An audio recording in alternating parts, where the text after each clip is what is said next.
Et bonjour à vous, Martin Cangelosi. Bonjour Pascal, bonjour à tous. Ça va, la gorge est raclée, tout va bien. Bon, place au journal des médias. Qu'avez-vous dans votre poche kangourou aujourd'hui, Martin? Poche kangourou, vous le savez? Pas. Vous l'avez vu.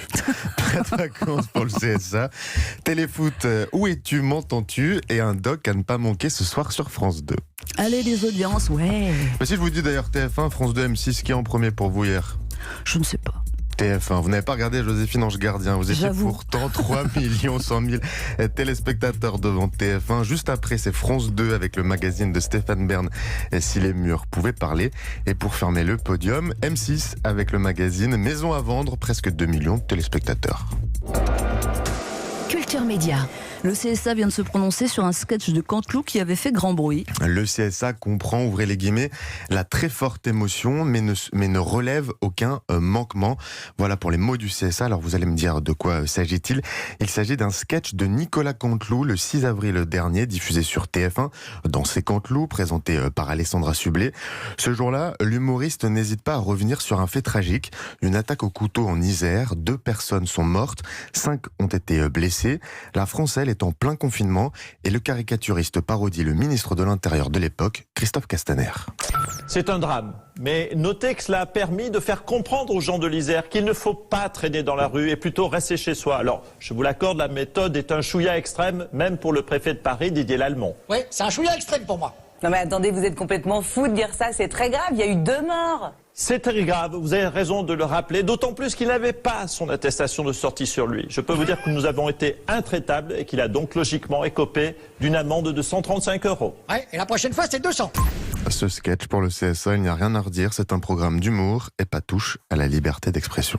Le CSA qui doit gérer une autre affaire, ça chauffe entre Canal+ et le monde du cinéma, c'est à lire aujourd'hui dans le Canard enchaîné. Canal+, c'est l'un des plus gros soutiens au cinéma français. Chaque année, le groupe Canal, vous allez voir d'ailleurs, c'est important, le groupe Canal et pas la chaîne, doit verser 12,5% de ses recettes totales au cinéma européen, dont 9,5% au 7e art français. Sauf que selon le Canard, depuis l'arrivée de Bolloré, il manque 40 millions d'euros pour les années 2017 et 2018. Alors ça, c'est pour les chiffres, mais il fallait les entendre pour comprendre.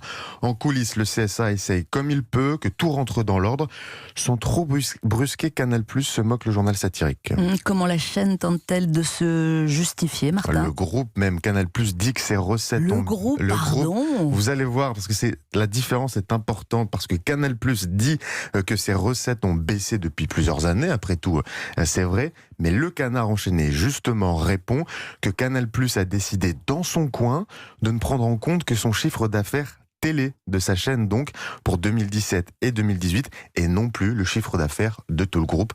Voilà pourquoi la contribution de manière mécanique et artificielle pour le cinéma est en baisse. Voilà où est l'astuce. Je vous ai bien écouté hier, Martin Cangelosi, et vous nous disiez que Téléfoot serait disponible chez SFR. Est-ce qu'on sait quand désormais? Eh bien, ce sera le 17 août prochain, lancement le 17 août pour Téléfoot, mais aïe aïe aïe, il y a urgence chez eux, parce que bon, pour SFR, c'est signé, on le disait hier, avec un abonnement à 25 € si vous prenez un engagement d'1 an, 29 € sans engagement. J'ai un peu l'impression d'être un marchand de tapis là avec tous ces chiffres.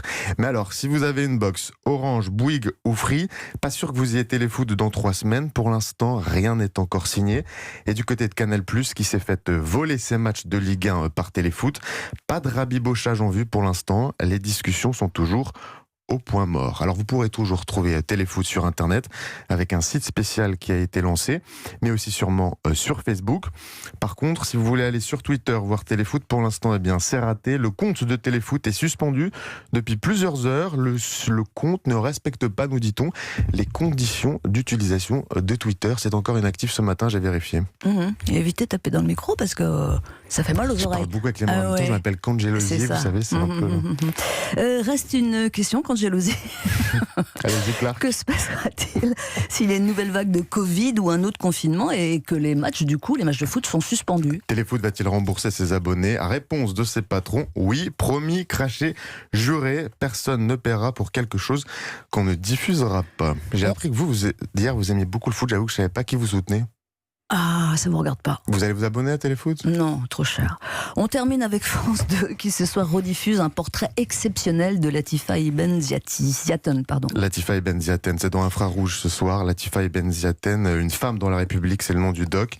Alors Latifa Ibn Ziaten, c'est la mère de Ahmed Ibn Ziaten, l'une des premières victimes du terroriste Mohamed Merah. C'était en 2012. De cette peine immense, Latifa Ibn Ziaten, fille du Maroc, mère de 5 enfants, musulmane voilée, va épuiser un courage immense. Elle décide notamment d'aller là où a grandi Mohamed Merah, c'est-à-dire en banlieue de Toulouse. Elle veut rencontrer ses copains d'enfance, ses potes, ses voisins, ses connaissances.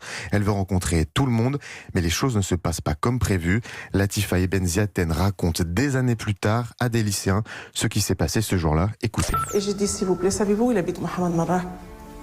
Il y en a un qui a souri, il m'a dit, madame, vous regardez pas la télé, vous lisez pas les journaux? Mohamed Merah, c'est un martyr. C'est un héros de l'islam. Il a mis la France à genoux. Oh, j'ai dit, mon Dieu. Un jeune qui peut dire ça. Et je l'ai regardé, j'ai dit, vous savez la dame qui est en face de vous, là? Je suis la mère de Ahmed. Alors dans ce doc aussi, on voit Latifa Ibn Ziaten parcourir la France. Elle se rend dans les collèges, dans les lycées, dans les prisons aussi. Elle refuse que des enfants de la République, oubliés de la République même parfois, ne trouvent refuge dans le radicalisme. On a demandé à Yarmila Buzokova, la réalisatrice de cet Infrarouge, ce qu'elle avait ressenti quand elle a posé ses caméras pour capter de tels instants entre Latifa Ibn Ziaten et la jeunesse.